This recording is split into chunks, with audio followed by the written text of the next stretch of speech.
The alarm systems across Earth's defense network started ringing at exactly 3 in the morning.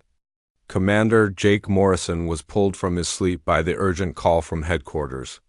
He dressed quickly and ran to the command center of the orbital station that circled high above the Pacific Ocean. "What do we have?" Jake asked as he entered the room full of busy officers and flashing screens. Lieutenant Grace Palmer turned from her console with wide eyes. "Sir, we have multiple contacts approaching from deep space. Count is at 47 vessels. They're big, Commander?" "Really big." Jake felt his stomach tighten. Humanity had only achieved faster-than-light travel 3 years ago.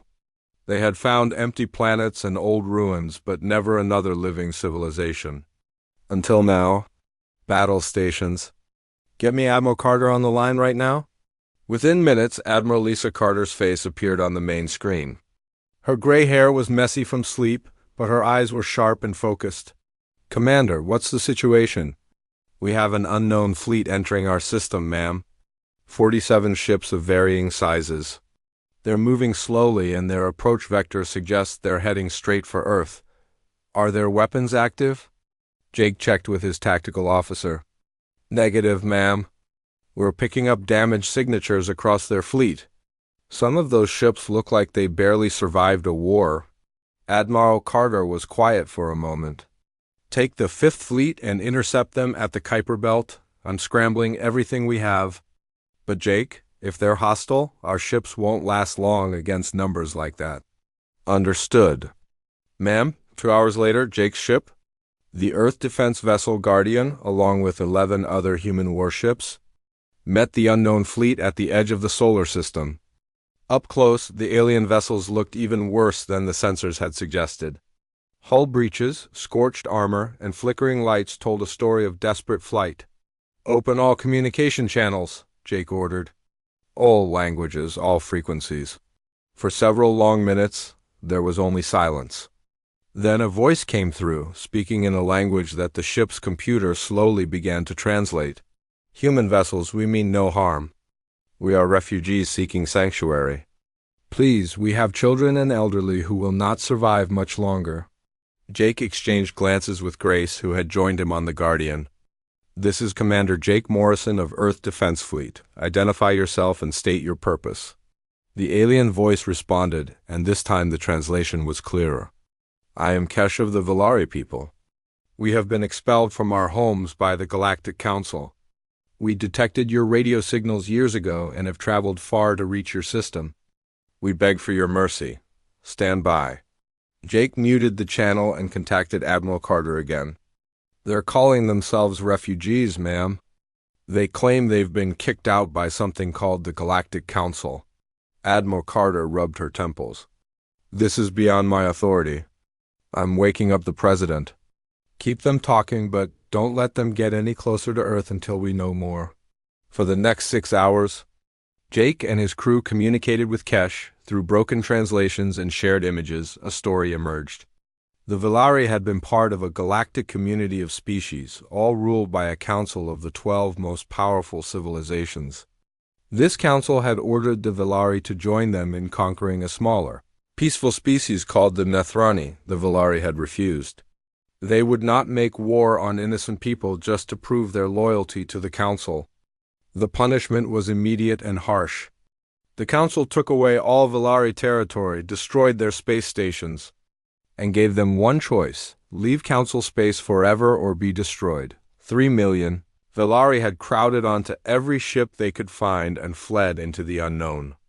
They had been traveling for 2 years, and their supplies were almost gone. Hundreds had already died. When they picked up human radio and television broadcasts, they changed course and headed for Earth, hoping that a young species might show them kindness that the old galactic powers would not. Jake listened to all of this with growing anger. His own grandfather had been a refugee from a war-torn country who found safety in America. The story was different, but the desperation in Kesh's voice was the same. "Sir, we're getting a transmission from Earth," Grace said. "It's the President." President Daniel Hayes appeared on the screen. He was a tall man with dark skin and tired eyes. "Commander Morrison, Admiral Carter has briefed me on the situation. I've called an emergency session of the World Council, but I want your opinion first. You're there. You're seeing them. What do you think?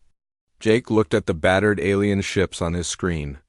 He thought about the 3 million people in those vessels, afraid and desperate. Sir, I think we'd be making a terrible mistake if we turned them away.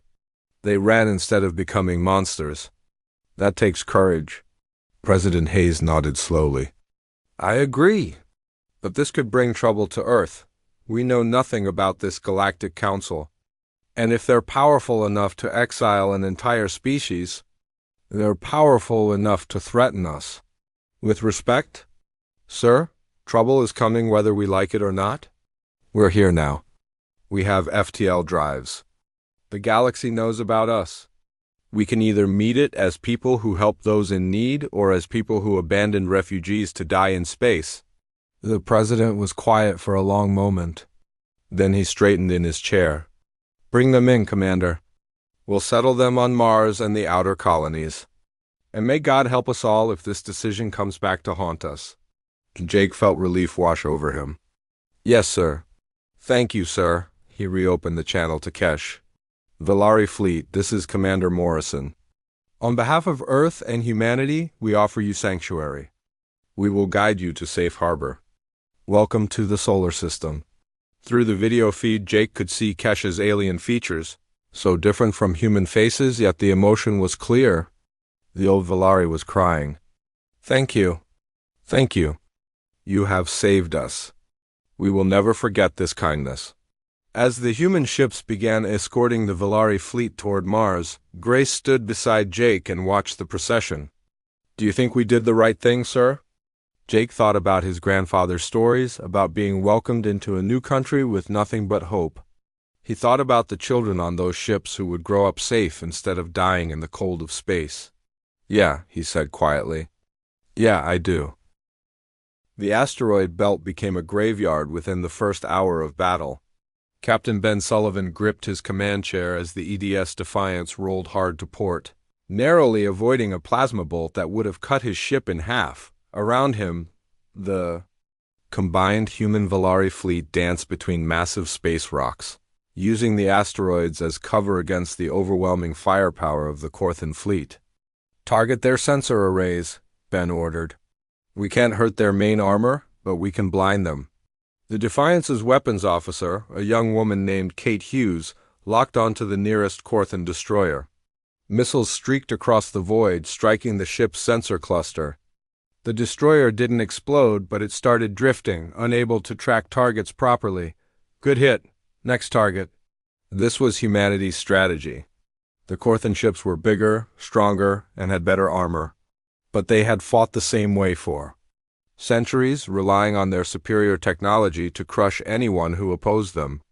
Admiral Carter had gambled that they would be unprepared for guerrilla tactics, hit-and-run attacks, and weapons that weren't supposed to work but did. Jake Morrison's voice crackled over the command channel. All ships execute pattern Delta. Lead them into the minefield. The human ships broke formation and fled deeper into the asteroid belt. The Korthan commanders, sensing an easy victory, ordered pursuit. They didn't know that Kyle Martinez and his engineers had spent weeks placing nuclear mines throughout the asteroids, old-fashioned weapons that the Council species had stopped using thousands of years ago. The first Korthan cruiser hit 3 mines simultaneously. The explosions tore through its shields and ripped open its hull. Air and debris vented into space as the massive ship began to list. Got one, Jake said with grim satisfaction. Keep them coming. 2 more Korthan ships fell to the mines before their commanders realized the trap. They pulled back, regrouping, but the damage was done. The Council fleet had lost 3 vessels in the opening engagement, and their confidence was shaken. On the lunar command station, Admiral Carter watched the battle unfold across multiple screens. The fight was going better than she had hoped, but she knew the real test was yet to come. The Korthan were adapting, becoming more cautious. They would study human tactics and find counters. Status report from the Mars Defense Force? She asked. Korthan drop ships have entered Mars atmosphere.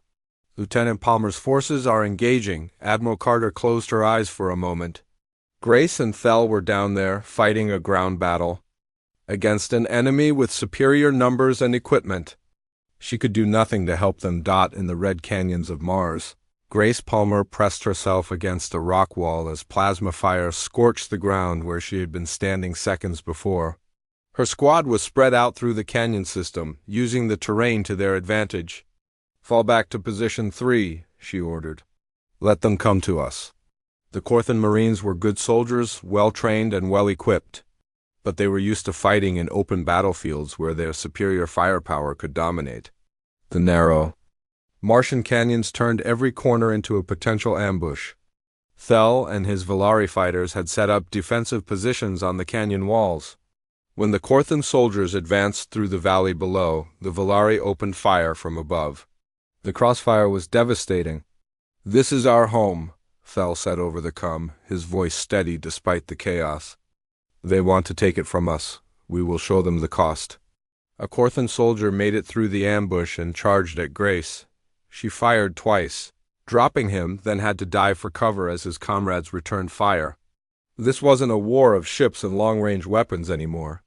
This was close, brutal, and personal. Back in space, the main battle was reaching its critical point.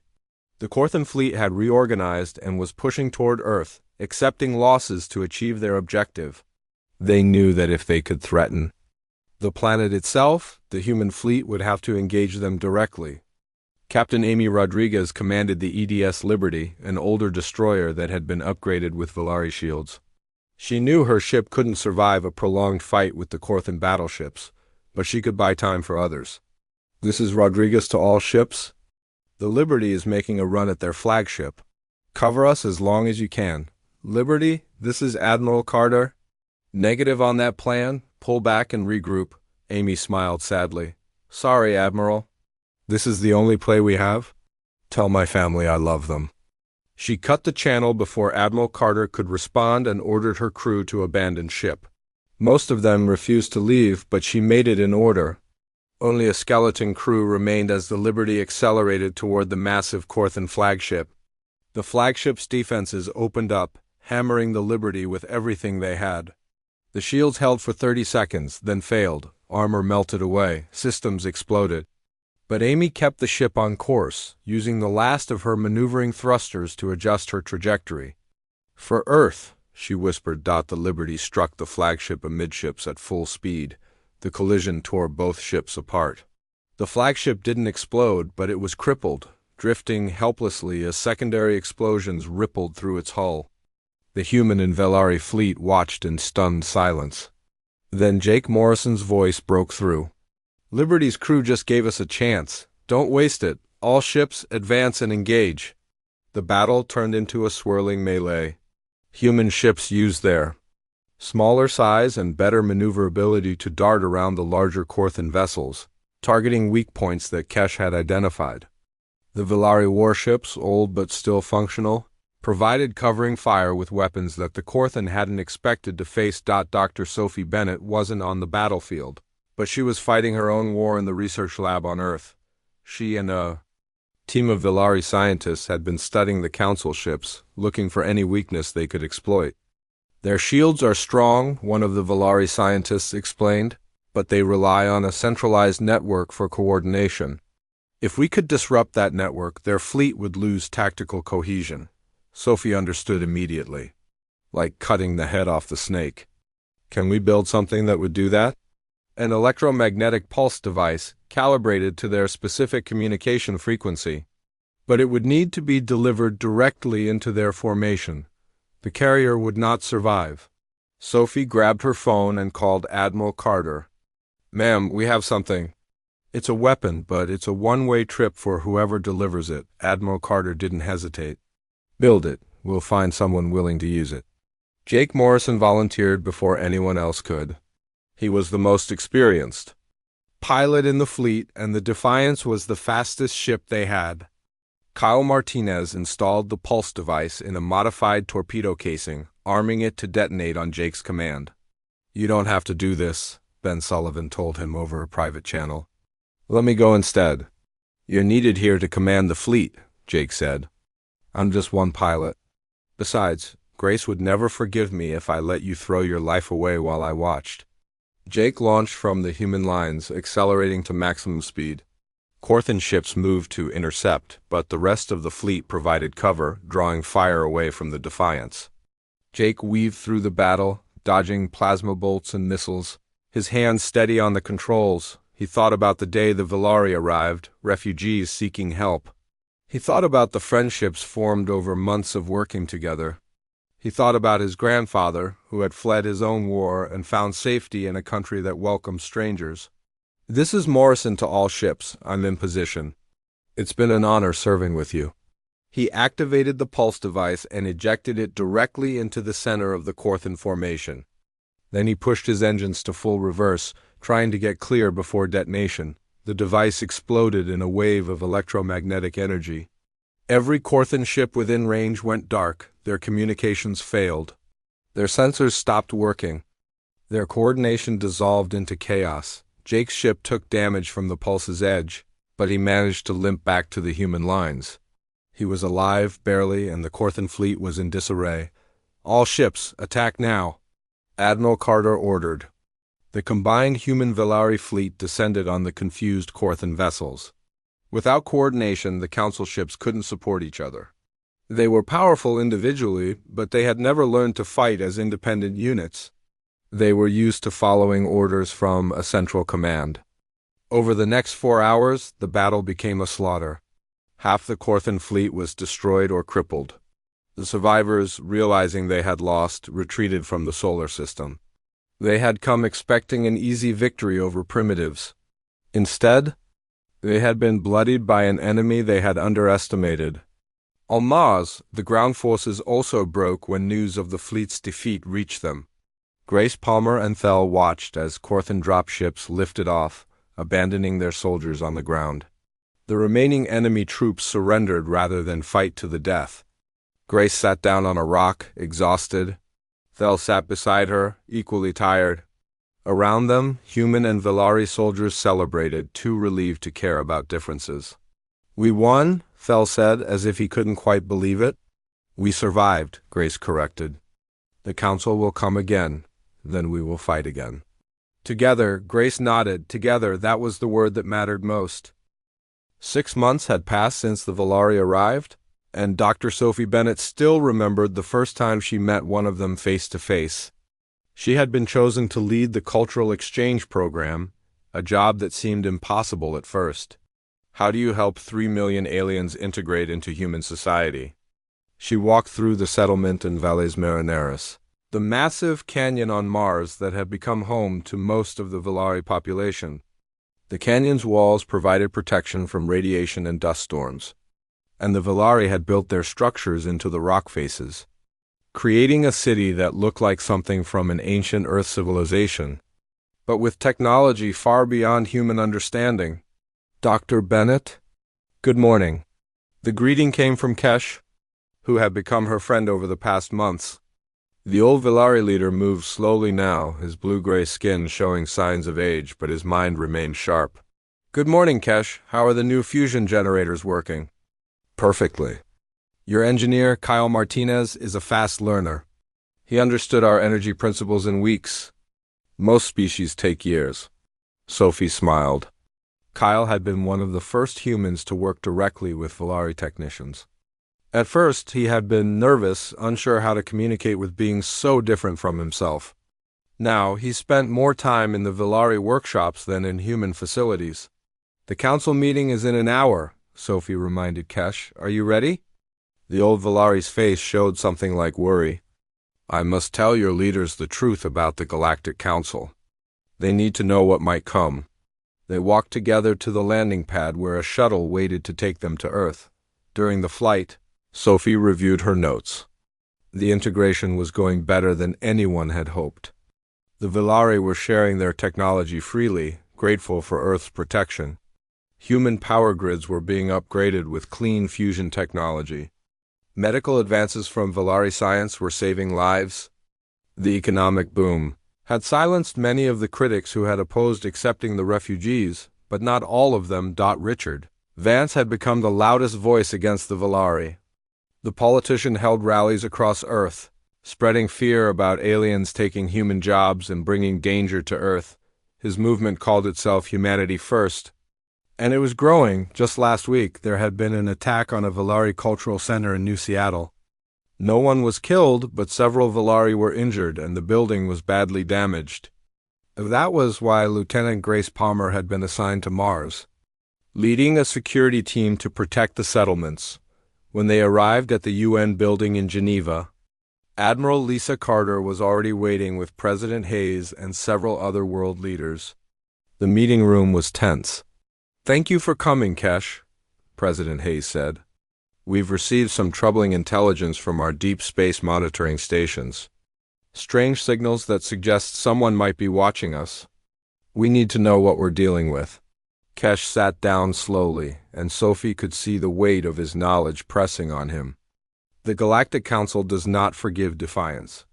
Species who refuse their will are not merely exiled.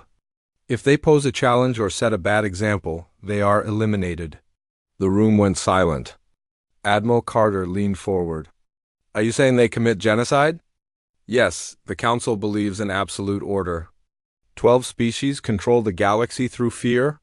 Younger species serve as vassals, providing resources and soldiers. Those who refuse are crushed. The Council let us flee because we were not a threat, just an example to others. But you, humanity, you have changed the equation. How?" President Hayes asked. "You gave us sanctuary. You showed kindness when the Council showed cruelty.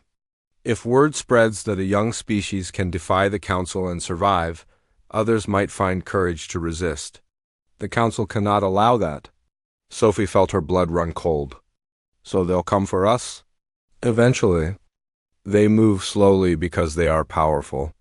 Why rush when no one can stop you?" "But they will come?" Kyle Martinez, who had been invited to the meeting because of his work with Valari technology, spoke up. "Then we need to be ready. Kesh, can you teach us how to fight them?" The old Valari looked sad. "The Valari were never a warrior people. We had ships and weapons, but we avoided conflict. That is why we ran rather than fight. But I will share everything we know about Council military tactics and technology. It may not be enough." After the meeting, Sophie found Grace Palmer in the security center. The young lieutenant was reviewing footage from the attack in New Seattle. "Any leads?" Sophie asked. Grace shook her head. "The attackers wore masks and moved like they had training. This wasn't just some angry mob. Humanity First is getting organized." She paused. "I'm heading back to Mars tomorrow. There's been threatening messages sent to the Valari settlements. Be careful. Always am."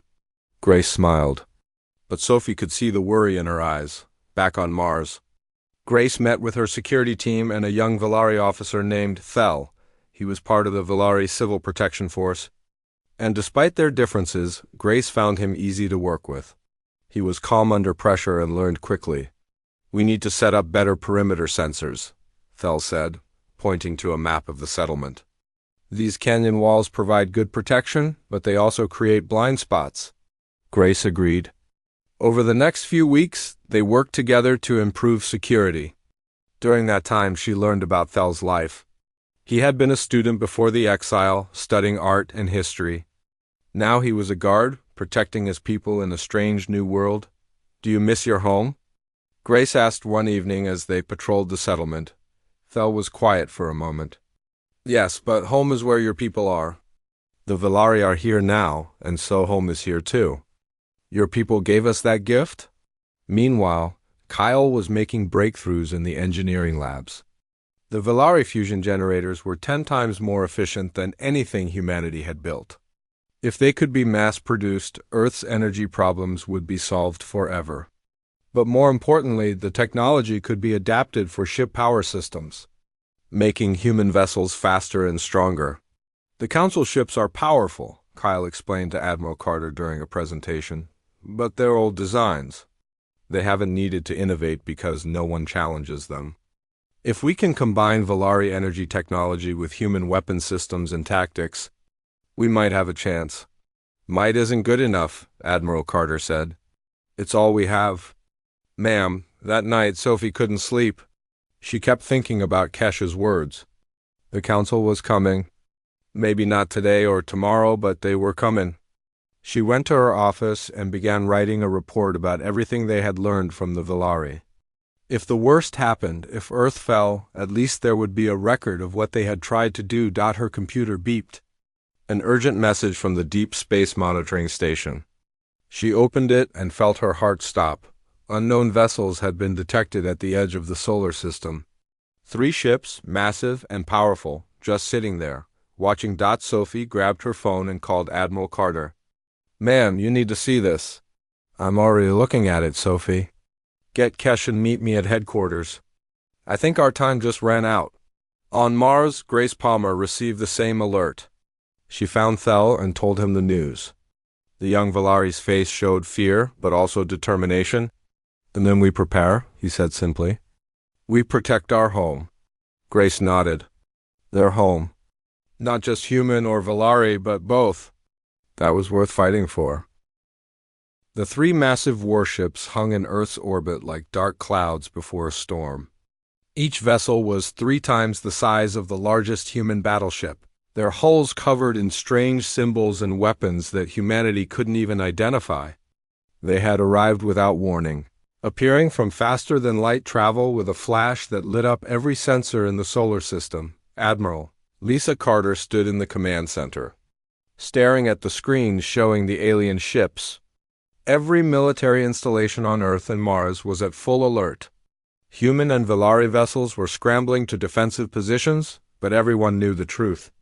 If those 3 ships decided to attack, the combined fleet wouldn't last an hour. "They're hailing us," the communications officer reported. "Audio and video. Put it through."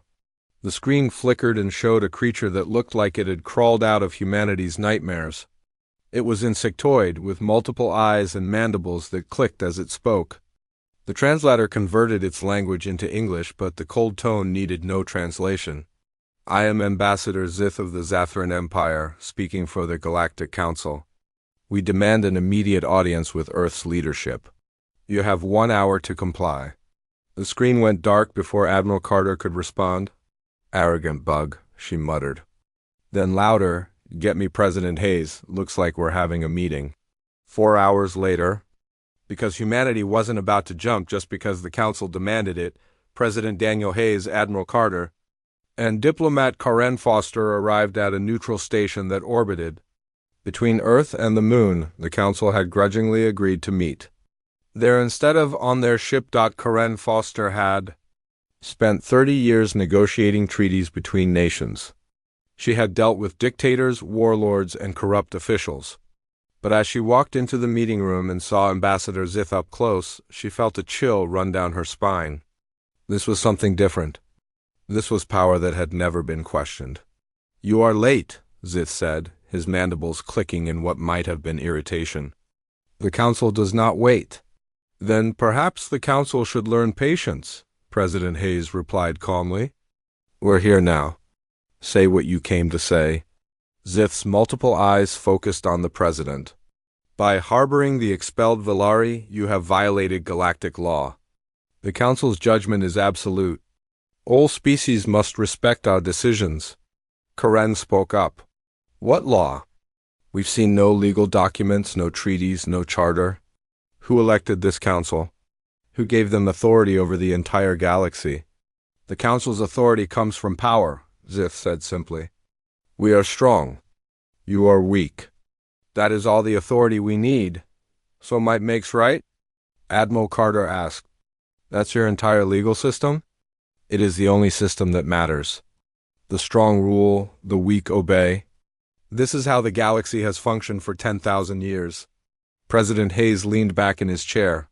"Ambassador Zith, humanity tried that system for most of our history. It led to endless wars, suffering, and nearly destroyed our entire species. We learned that there's a better way. Laws should protect everyone, not just the powerful. Your philosophies are irrelevant. Here are the Council's demands. First, you will surrender all Valari refugees immediately. Second, Earth will accept probationary membership in the Galactic Council. Third, you will place your military under Council oversight and contribute forces to Council operations. Karen felt anger rising in her chest. And if we refuse? Then Earth will be designated a hostile entity and dealt with accordingly. President Hayes stood up. Ambassador Zith, I want to make sure I understand this correctly. Your council expelled the Volari because they refused to help conquer innocent people. Now you want us to join you in bullying other species across the galaxy? Those are the terms. Then my answer is no. Earth will not surrender the Volari. We will not submit to council authority. And we will not help you oppress other species. Zith's mandibles clicked rapidly, a sound that the translator identified as anger. You are a young species that has barely left your own planet. You have no understanding of galactic politics. Your defiance is foolish. Maybe, President Hayes said, but it's our choice to make. Humanity has spent too many years under tyrants and dictators. We know what it looks like when someone demands obedience through threats. We're done bowing to bullies. You will regret this decision. Perhaps. But we'll regret it as free people, not as your servants. The meeting ended badly. Zith and his delegation returned to their ships, which remained in orbit for 3 more days before finally departing. But everyone knew they would be back. In the weeks that followed, Earth prepared for war. It seemed impossible, fighting against an empire that controlled most of the known galaxy. But President Hayes had meant what he said. Humanity would not surrender, and they would not abandon the Volari. Captain Ben Sullivan was put in charge of retrofitting Earth's warships with Volari technology. He was a practical man who had served in 3 wars and understood that technology alone wouldn't win this fight. We're outgunned, outmanned, and outmatched in every way, he told his engineering team. So we need to be smarter. The council has been on top for so long they've gotten comfortable. They expect everyone to fight by their rules. We need to break every rule they know. Kyle Martinez, who had become Earth's leading expert on Volari technology, worked around the clock to upgrade the human fleet. The Volari had defensive shield technology that could be adapted to human ships. It wasn't perfect, but it might buy them precious seconds in battle on Mars. Grace Palmer trained combined human Volari security forces. The Volari had been peaceful, but they weren't helpless. Many had military experience from their time as a council member species. Old Volari warships, ancient vessels that had been in storage during the flight from their homeworld, were being brought back into service. Thel had volunteered to pilot one of those old ships. Grace tried to talk him out of it. You're not a soldier, she said. You were a student before all this. And you were a Marine trained to fight, Thel replied. But now we must both do what is necessary. The Volari cannot hide while humans die protecting us. We will stand together. Grace understood. She felt the same way about the Volari. They weren't just refugees anymore.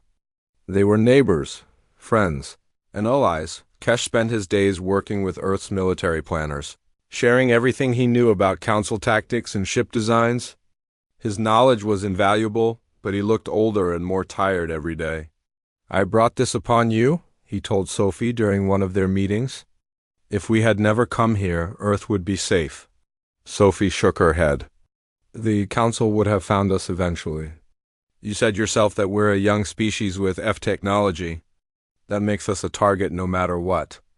At least now we know what's coming and we have friends to face it with. Friends. Kesh repeated the word slowly. Yes, that is what we are. The council never understood that concept. Power, fear, control, those things they understand. But friendship, loyalty given freely rather than demanded, that is foreign to them. Maybe that will be their weakness, Sophie said. 3 months after the council's ultimatum, Earth's long-range sensors picked up new contacts. A fleet was coming, much larger than the 3 ships that had delivered the warning. 20 warships, all bearing the markings of the Korthan Empire. One of the council's military powers, Admiral Carter gathered her senior officers and the Volari. Leadership in the command center. They're here. The council is done talking. President Hayes appeared on screen from the bunker where the government had relocated. Admiral, the Korthan fleet is broadcasting a message. They're giving us 24 hours to surrender or they'll begin orbital bombardment of population centers. The room was silent. Everyone understood what that meant. Millions would die. We're not surrendering, Admiral Carter said firmly. Every ship we have is ready. We've set up defensive positions throughout the solar system. If they want Earth, they're going to have to take it from us. Jake Morrison, now commanding the newest warship in Earth's fleet, the EDS Defiance, checked his systems one last time. His crew was a mix of humans and Velari, working together at every station. They had trained for months for this moment, but training and real battle were different things. All ships, this is Admiral Carter. The Council thinks we'll break easily because we're young and weak. They think that because they've never lost before. Let's teach them something new. Let's show them what happens when you threaten free people. All ships, battle stations. Across the solar system, 40 human and Velari ships powered up their weapons and shields. It was a small fleet against an empire. But no one was backing down. The Corthan fleet advanced into the solar system, confident and unstoppable. They had no idea that they were about to face an enemy unlike any they had encountered before. An enemy that had nothing left to lose and everything to fight for. The news of Earth's victory spread across the galaxy faster than anyone expected. Species that had lived under the Council's rule for centuries heard the impossible story. A young species and their refugee allies had defeated a Council enforcement fleet. The myth of the Council's invincibility was shattered. President Daniel Hayes stood before the United Nations Assembly, but his words were being broadcast to every corner of human and Velari space. Behind him stood Kesh, looking older, but with a light in his eyes that hadn't been there before. For 10,000 years, the Galactic Council has ruled through fear and force, Hayes said. They told the galaxy that resistance was futile, that the strong must dominate the weak, that there was no alternative to their rule. Today we proved them wrong. The assembly erupted in applause, but Hayes raised his hand for silence. However, our victory came at a terrible cost. The Liberty and her crew sacrificed themselves so that we could survive. Hundreds of brave souls, human and Velari, died defending Mars and the asteroid belt. We honor their memory not just with words but with action. Kesh stepped forward to speak. His voice was weak with age, but it carried conviction. The Velari were once part of the Council system. We believed we had no choice but to obey. When we finally found the courage to say no, we were cast out. But Earth showed us that exile was not the end. It was a new beginning. Hayes nodded. Together with the Velari, Earth proposes the creation of a new alliance, the Free Worlds Coalition. This organization will be based on principles that the Council has forgotten. Voluntary cooperation. Mutual defense. The belief that no species has the right to dominate another. Within days of the broadcast, Earth's communication arrays were overwhelmed with messages. Some were from small species asking for protection from Council retaliation. Others were from traders and explorers who wanted to meet the species that had done the impossible. And a few, sent through encrypted channels, were from members of the Council itself. Admiral Lisa Carter reviewed these secret messages in her office. One in particular caught her attention. It was from a species called the Nethrani, the same peaceful people whose fate had led to the Velari's exile. We have watched the Council destroy or enslave 17 species in our region, the message read. We are next unless we join the Council's war machine. If Earth's offer of alliance is real, the Nethrani formally request to join the Free Worlds Coalition. Carter forwarded the message to President Hayes with a simple note. This is what we fought for. Over the next months, 5 species officially joined the coalition. The Nethrani were first, followed by 3 smaller species that had been living under Council threats. The 5th species surprised everyone. A group of Zathran rebels who opposed their own government's role in the Council, Sophie, Bennett found herself organizing the first Free Worlds Summit on Mars. The symbolism wasn't lost on anyone. Mars, the planet that had given shelter to the Velari refugees, would now become the diplomatic heart of a new galactic movement. It's going to be chaos, she told Kyle Martinez as they prepared the conference facilities. 17 different species, all with different biologies, languages, and cultural norms. Some of them have been enemies for centuries. Kyle grinned. Sounds like the early days of the UN. They figured it out eventually. So will we? The summit brought together an incredible array of beings. Insectoids sat beside mammalian species. Aquatic delegates communicated through translators while floating in special tanks. Representatives from silicon-based life forms attended via hologram because Mars's atmosphere would poison them. Jake Morrison, who had been promoted to admiral after his heroic pulse device run, provided security for the event. He worked closely with Fel, who had also been promoted to head of Valari security forces. "Never thought I'd be protecting peace conferences," Jake said as they reviewed the perimeter. "Neither did I," Fel replied. "I thought I would spend my life studying ancient art. Instead, I became a soldier. Now the first protect diplomats? Life is strange." The summit's main achievement was the Free World's Charter, a document that outlined the coalition's principles. Every member species had equal voting rights regardless of their size or technology level. Decisions required consensus, not domination. Military forces would be used only for defense, never conquest.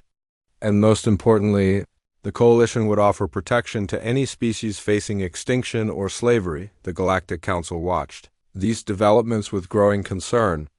For the first time in their history, they faced organized opposition. Some council species wanted to launch a massive assault to crush Earth and the coalition before it grew stronger. Others argued for a more cautious approach. The debate within the council led to an unexpected development.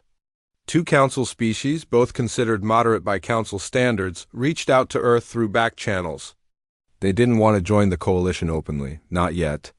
But they suggested that reform might be possible if the council faced enough pressure. Grace Palmer, now a major, found herself assigned to a new role, training combined coalition forces. Species from across the coalition sent their military personnel to Mars to learn human tactics and work alongside Valari veterans. "The council fights like they've already won," Grace told her students.